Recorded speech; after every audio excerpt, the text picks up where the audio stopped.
what can you just tell someone to kind of put someone at ease if there's a mom Right. in a position like yourself that's Yeah. realizing that, hey, there's issues with our food supply chain. What are some practical steps that they can start with? The 52-week home storage list, that's a free download that you can go to, but it gives you suggestions on things to pick up at the store the next time you're there. So pick up an extra roll or a 4 pack of toilet paper, for instance. It is rare that I spend outside of a sale, but that's how I've conditioned myself to shop. I did a ton of couponing when my kids were little. And I would build up that food storage. So what I would do is this, like, what does your family eat? Figure that out. And if you go back to that other screen and scroll down, you'll see a worksheet on how to meal plan. It's a worksheet for you to start with your top 10 meals that you know your family will eat. But every mother knows 3 meals that their family will eat right off the top of her head. She doesn't need a recipe. She doesn't need anything. She knows what she has and she can go make it at the drop of a dime. Go. Ladies and gentlemen, grab your gloves and get your compost ready. Stepping into the ring is the perennial powerhouse, the sultan of soil, the beast of the beds, where permaculture reigns, food grows wild, community roots run deep, and yes, the garden punts hit hard. Freedom starts in the soil. This is the Guerrilla Gardening Show. Welcome back to the Guerrilla Gardening Show. I'm Mike with Mike's in the Garden, here with Sam from Central Florida Abundance. Sam, who do we have with us today? Today, we've got a good friend of mine, Wendi from the Joyful Prepper podcast. I've been working with Wendi for many years now and seeing what she's done. I was actually on an episode of her show a couple years ago, and we talked about how to produce some of the food that you can grow. But what Wendi really does is stores the food. And I mean, the different methods of preservation that you've showed me, on top of just the different uses for things, you know, I think I've received many tinctures and I mean, the fire cider that she makes has definitely saved me several times. So maybe tonight I'll learn how to make some of that stuff myself. Uh, it's always good to be self-reliant and prepared, right? Amen. Amen. Yes. Thank you. Thank Yeah, you for welcome. coming on. Yeah, welcome to the show, Wendy. If somebody's just coming across you for the first time, can you just tell us a little bit about yourself? Yeah. Absolutely. Thank you so much, both of you, for inviting me to the podcast. This is really cool. My name is Wendy Bergen, and my business, my podcast, my Facebook group, it's called Joyfully Prepared. And the reason why it's called Joyfully Prepared is because I'm not a doomsday prepper. I'm a prepper, but I'm all about the joy of being prepared. Preparedness is about not panicking. It's about being peaceful. And the more prepared a person is in however that means, the less panic they'll have if something happens and the more peace that they'll feel inside their literal bodies and the peace that they'll be able to deliver to others as well. Excellent. And I'm That's going to bring amazing. up your podcast here now, but what is it that inspired you or got you to think, hey, I we need to be a little bit more prepared when it comes to, I guess mostly food. Is that what we're talking about primarily? I really focus on skills, and I guess I focus on food skills a lot, but not necessarily only that. But the way things kind of happened for me is I grew up with prepper parents and prepper grandparents. It wasn't called prepper back then. It wasn't called homesteading back then. It was just called living. That's just how we lived, you know? You got to eat. You got to eat. And so my grandfather, Leroy, he uh, he let's see, it goes back in when he before I was even born. He had married my grandma Viola, and about 2 years after they were married or so, the church they belonged to said that they needed to be more prepared, not them but in general the church, and said that they needed to have 2 year supply of food and supplies, anything they needed to make it through 2 years. That's And my wise. grandpa, what's that? I said that's wise. That's very wise. Yeah, very wise. Yes. And so my grandpa was like, okay. And so they decided to do this. My my grandpa was what back then they called it a nurseryman or a landscaper, and they owned a garden center and a florist, but he put up 2 year supply of tires, chains, anything he needed to be able to stay in business. And he and my great grandmother, his mother, they canned 1,800 jars of food. I don't know how long that Wow. took them. I know they did not have air conditioning, so more accolades and whoa, I could not do that. And the moral of the story was, or I mean, there's lots of them, but so this was 1938 that they got the word from church, and in 1941, the United States entered World War II. And in that case, all of our supplies went to support the troops overseas. And so they put the country on ration stamps.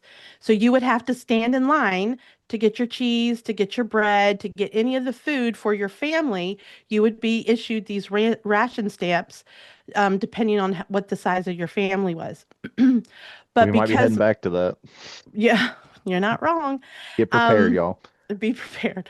Um, and my because of the efforts of my grandpa, my grandma, both of my grandmothers, my great grandmother, they did not have to use one of their ration stamps because they had the food. And my grandpa stayed in business when all the other landscapers went out of business. He stayed in business because of the supplies that he put up. He records this in his journal. This is where I know this from. And that's kind of in my DNA. Like that's what I grew up knowing about. And my dad and my mom's the youngest of nine children. She grew up in a very rural community in Idaho, and it was all about food preservation. My grandma, her mom, used to take the worn out clothes of my grandpa and she would sew something, take the parts that were still good, the fabric, and make smaller clothes for the children. So it was always that type of mindset. So when my dad and my mom got together, my mom taught me all about food preservation and gardening. We didn't do a lot with herbs back then. She just didn't know, but my aunt gave me a book, the Stalking the Wild Asparagus. Have you ever heard of that book about foraging for wild edibles? And No, I but learned, sounds like I need to. yeah, it's the old book. What's his name? Yule Gibbons, I think is his name, Hmm. who wrote that book, and it was all just black and white sketches. And so that's really kind of scary when you're trying to find wild edibles. You're like, I don't know if that's exactly this one thing. But I learned about lamb's quarters. I grew up in Central Virginia. I learned about lamb's quarters, and I picked blackberries on our property. And my parents had a 150-acre farm. They still do. And it's technically a farm, but we didn't grow much more than hay and a garden at the time. And so there was wild blackberries everywhere. And I see my mom canning jam. And one day I went out and picked all the blackberries and brought them home, and I canned my own blackberry jam. I was a teenager. So it really started for me with my grandparents, my mom and my dad, just the example that they were always there giving me. And now I teach that mindset and those skills to other people. So Wendy, that is your business primarily. I'm going to bring up the website here while we talk about it. But yeah, why don't you share some of the different things that you do to help people get prepared? Thank you. So, I teach things like how to make bread, how to grind your own grain and make your own bread. I like to teach people how to take care of themselves with these skills.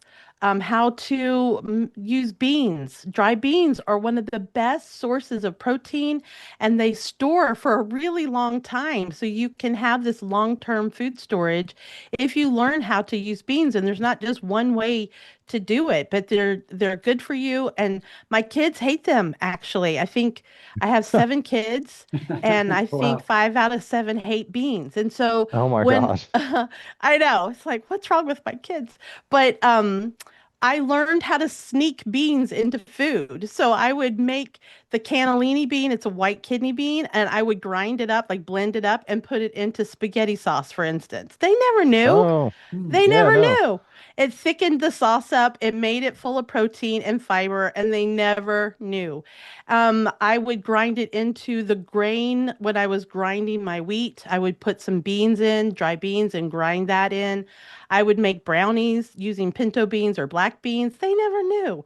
So, you get a little creative when you're trying to get this nutrition into your kids when they don't like it. But that's the fun of it. So I like to teach people there's more than just one way to do a thing and to be healthy and to have skills. I want them to grow gardens. I want them to start with an herb in a windowsill if that's all that they can afford and what they have to do. But I want them to try to do things and learn the skills of self-reliance, herbal remedies. We can do so much for ourselves. We don't necessarily need the big pharma because God gave us all the stuff that we need anyway. That's how I feel about it. Great. That's Yeah. awesome. And I mean, it sounds, it- I obviously I know you, but from hearing you talk, the creativity in your mind, is that something like, obviously you're seeing these ingredients and you're finding uses for them. Is there a place you go to that you've, learned like that you get started on some of these ideas of what to do with what we have? Or is that something that just was ingrained in you, from your family? I think, well, my mom always cooked every single meal. Back in the day, I'm a Gen Xer. I'll just throw that out there. Back in the day, we didn't have all the Panda Express and all that kind of stuff. But mom always cooked every single meal, breakfast, lunch, dinner, every single meal. So I did learn from her some things, but I would say that having my own kids and raising them and learning more about nutrition, and because when I was growing up, nutrition wasn't a thing. It just wasn't a thing, but we also didn't have the contaminants in the food like we have today. You know what I mean? And so Oh, we yeah, it was had a harder to be unhealthy back then. yes, it was absolutely, absolutely. So I feel like I picked that up through mentors. Like I said, I have 7 kids, and one particular summer, we just didn't have any money. We just were really poor, and I was pregnant with one of the many, and I think I already had 4 on the ground. I think this was going to be 5, and I had a good friend of mine, and I said, "We just are really struggling right now." And she said, "This is what you do," because she had 7 of her own children. "This is what you do. You make and feed them wheat bread every day." Because wheat, you grind your own wheat, you make it into bread. It's filling, it's not very expensive, and it's very full of nutrition. And so that's what I started doing. And my kids love wheat bread. That's not a problem. And we just made a lot of wheat bread that summer, but there's nothing wrong with that. But learning those types of things, that's what I helped me raise my family, but that's what I also want to pass down and teach other mothers, honestly. That's awesome. And so right here, I mean, these are some of the things that you offer Hmm. like with this type of information. Yes. Yes. So I teach, food storage. What is food storage? Food storage is it's insurance. We pay insurance on cars, so there's something happens to us that hopefully this insurance company that we've been sending money to, that they'll help cover the expenses of fixing our car, or if we had other types of medical needs. Well, food storage is a type of insurance. You're going to learn to put food up or away, store it, in other words, and you start to collect food. It's not hoarding. Let's be very clear about that because people get all hot and bothered about, oh, she's got all this food. Calm down. No, this feeds my family. I told you we've struggled. My husband is unemployed and we've struggled on and off for our entire marriage. And those times where money was tight, I always had food storage. And so I always had enough pasta or things that we ate. I stored up beef. I know how to can chicken. I can beef so that they're shelf stable as well. So learning how to put a food storage together, that a food that you know your family will eat, that's what I teach. To me, there's nothing more important for a family than to know where the next meal's coming from. And so many people just they don't think that way. They don't understand that a grocery store, if there's some major problem that happens, the grocery store is not going to have food, but for maybe a few hours. It's not 3 days, like Hmm. many people say. It's not 3 days. It's maybe the day. One day. You're lucky if you end up with any tofu. You know what I mean? If you're too Oh late, yeah. you get the tofu. Sure. No, I could totally Wendi, imagine.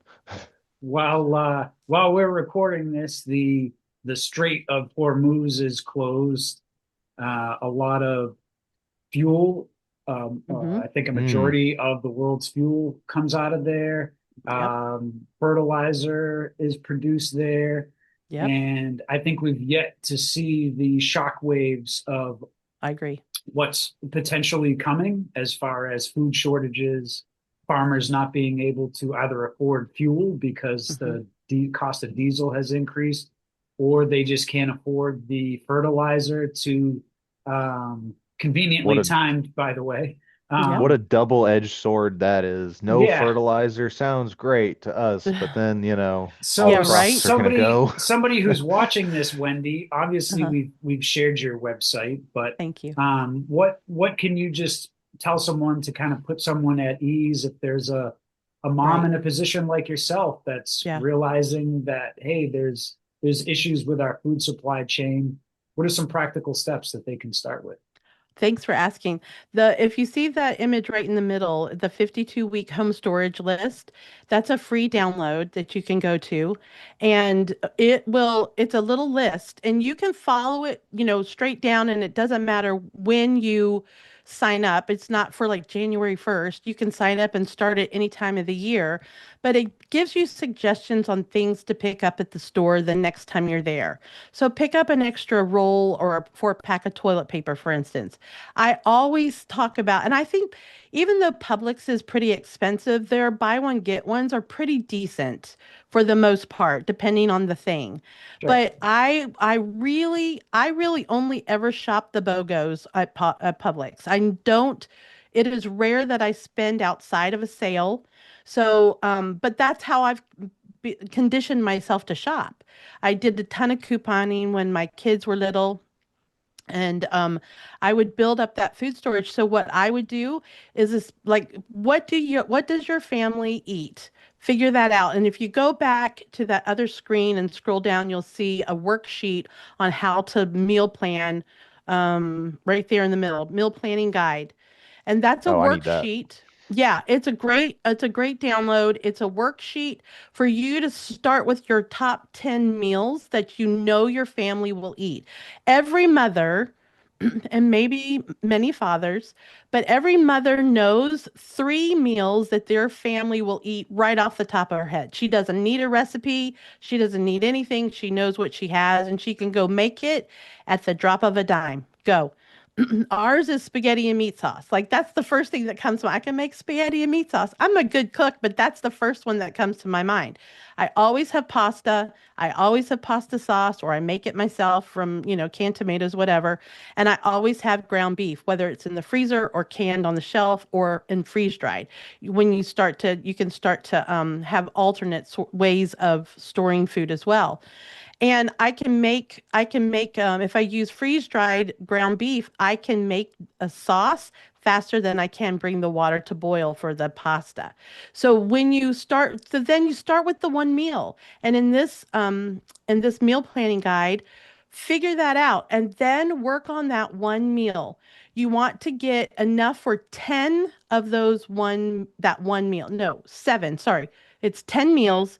You want a week's worth of that meal. So for us, now we need 7 pounds of pasta because I'm down to just one kid at home.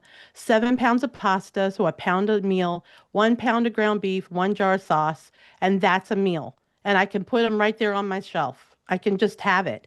So, and if you don't need meat, then you just need pasta and sauce and you have a meal. It's that simple. And you just start clicking that off. And then you go to your next meal, whatever that one might be. I can't, mine is chicken and dumplings. So I know I need some flour, I need some chicken, da da da da. And so I keep those things on the shelf or in the freezer. However, I can always go and make that food. Does that make sense? Yeah, absolutely. Absolutely. Good. Glad Yeah. I made some I mean, sense.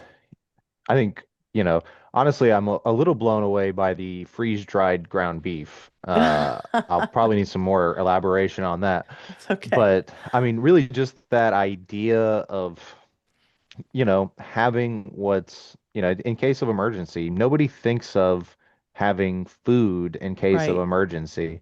And I mean, right, I can even say that, like, I have that mindset of, well, if it's in here, I'll just use it before going to get something else. And right, then, we have no storage. right. Is that something you had to like work through with your kids? It's like just because we have it doesn't mean we can use it right now. It depended on what it was. I store a lot of ingredients, if you will. I don't store, I mean, yes, I have been known to store Oreo cookies, don't get me wrong, or things like that, for the fun of it. And I keep, not as much today as when the kids were little, but I would store brownie mixes and cake mixes just Well, because you'll they're want that fast. stuff, if there's Exactly. nothing available, having a Yes, box of Oreos, I mean that exactly. could save your whole day. Amen. Amen, brother. And chocolate chips, emotional support chocolate chips, those have to be in my food storage at all times. So Absolutely. you have to think through you're going to want certain things. That's just the way it is. But Hmm. learning also how to store the ingredients and learn how to make from scratch a cake or brownies or whatever. So typically I stored the ingredients, which then my kids are like, we don't have anything to eat. And so, we still have that problem today. But but it depended on what it was I stored. I would, if it was something good and yummy like that, like applesauce cups or something like that, yeah, I would have to kind of hide them from the kids. But you know what? At the end of the day, they learned that this is how we do it. This is how we take care of ourselves is by making sure that we do have food in the pantry, in the food room, whatever, the cupboards. They know my kids never went hungry on purpose. Like they maybe not the one girl wouldn't eat the beans the one night and she went hungry that night. But I'm just saying, That was my our own kids, choice. right. I recently I met a woman who I admire greatly, and she's had a lot of health problems. And she had to go into the hospital for 3 weeks. She had young teenagers, and her older daughter took the teenagers in. And the mom told me later that the sister, her older daughter, had to take a loan out at Amscot, which is, a paycheck Oh, company, in yeah. order to put groceries on the table. And I sat in shock and in horror, not because not because of no, just because what's going on in our world that has to happen. And it's And probably not that odd of an occurrence, I really. I think you're mean, right. I think, your perspective is incredibly powerful and more people need to adopt that sense of food security. I Hmm. mean, I don't know if anybody out there watching has, you know, a year's worth of food stored up, let us know because Yeah. you And might what be your the only other address is. person. Yeah, No, I no, no, and no. I'm on a quest to help. That's what I want. I want to teach mothers especially.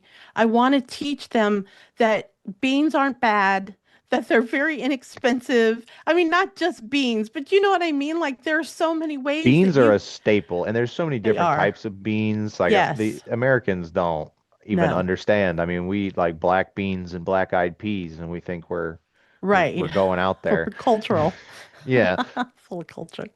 Yeah, Wendy, and No. yes. who would you say is like your customer avatar, I guess? Who are Mhm. the people that are coming to you the most that you're helping? I have two. One is women who are my age, like I said, Gen Xers typically, and we got caught right there I had the blessing, let me say, I had the blessing to have a stay-at-home mom my whole life. She still is there. She's my stay-at-home mom.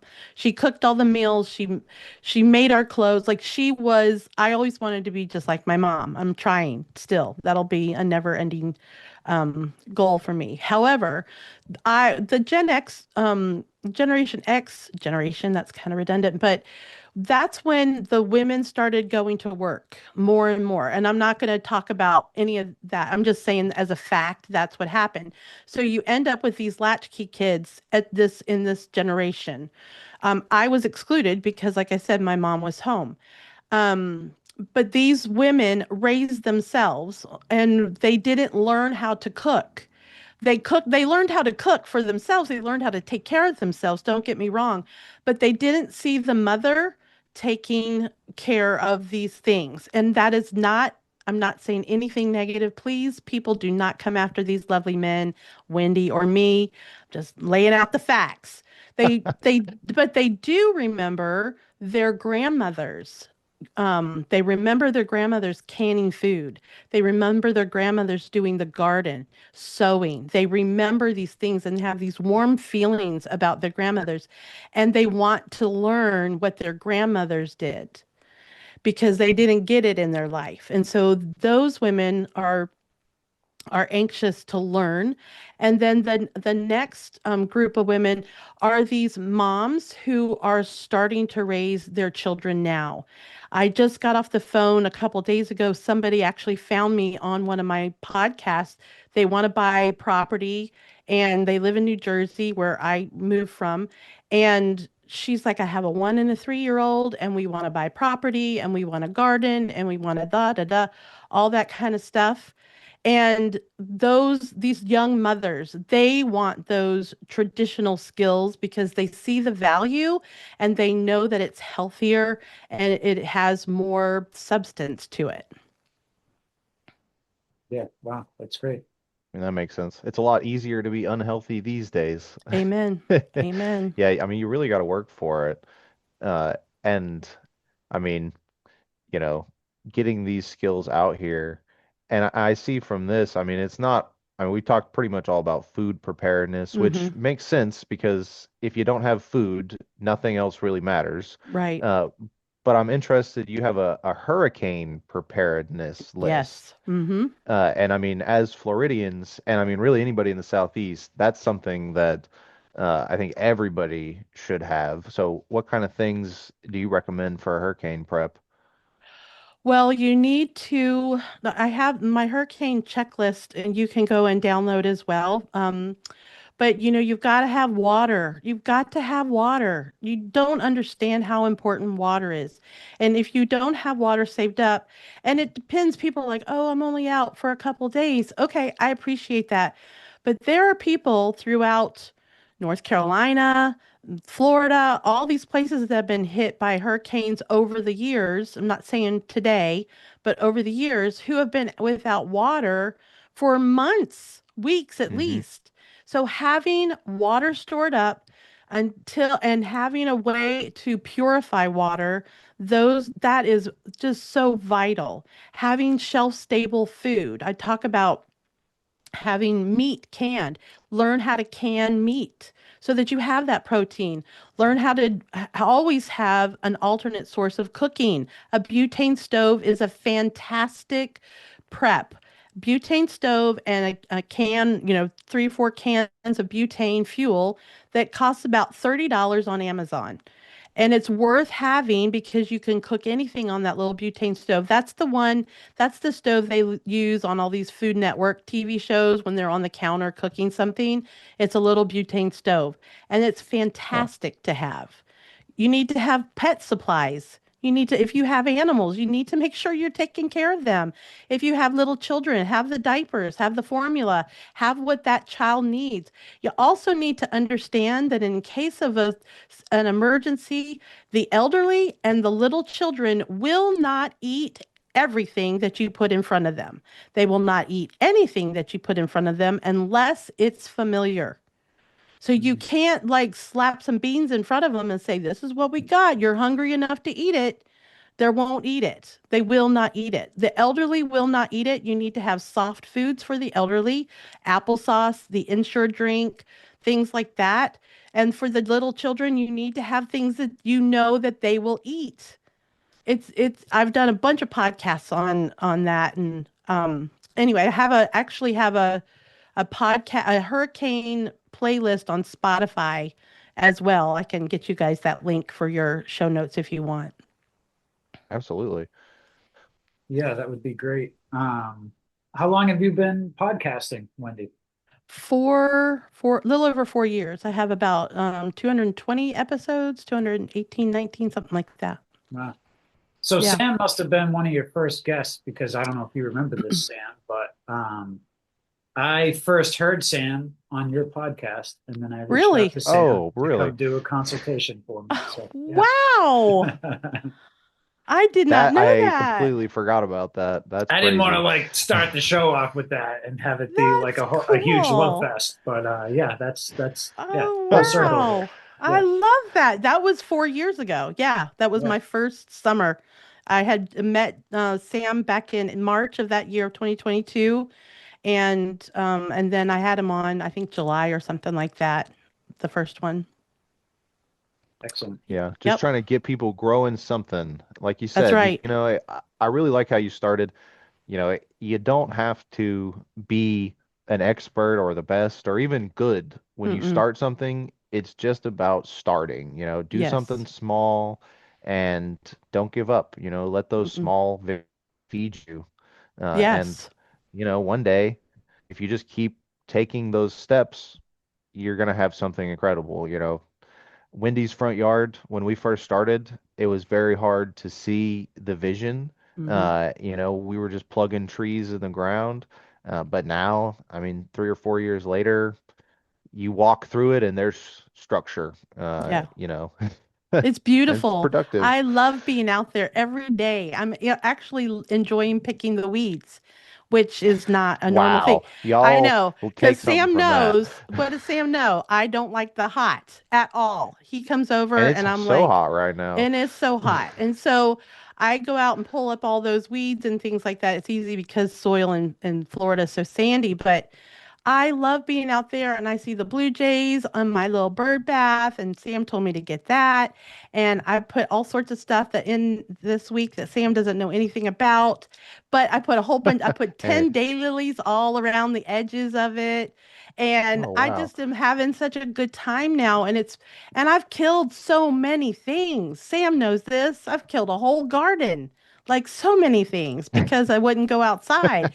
But we kept going and kept going because be having a food forest, having this food available, I can just go out and pick it. I'm not talking about fruit, but I'm talking about the sweet potato leaves, the tropical spinaches, all these different things that we have growing now, the herbs, Elderberries, for your elderberry elderberries. syrup kit on here. Fresh, well, do they Yeah. come from your backyard for the syrup kit? I do have some starting to go into my elderberry syrup kits. Yes. Hmm. Mm-hmm. Yep. So, I mean, it's been, bless Sam's heart. He has done all the work, really. I've just supported him a lot. Hey, and that's what I appreciate the support. Yes. We Yeah, and support each other.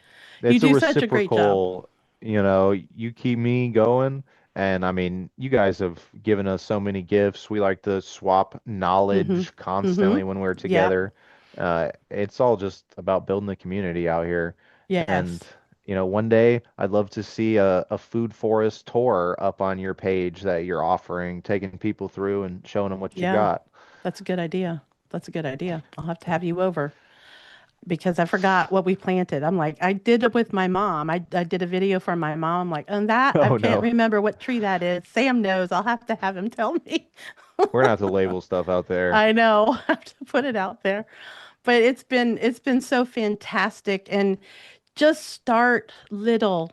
Learn how to grow herbs. At the very least, those are so easy to grow and they're good culinarily, put it in your food, but then medicinally, there's so many things that you can do with herbs as well.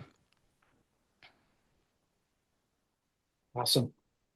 I feel like we need 3 more videos with, I mean, several different topics. I still want to know Right? about this Freeze freeze-dried dried. meat, Oh but yeah. also That's just, I mean, different herbal remedies that you make for your hmm family.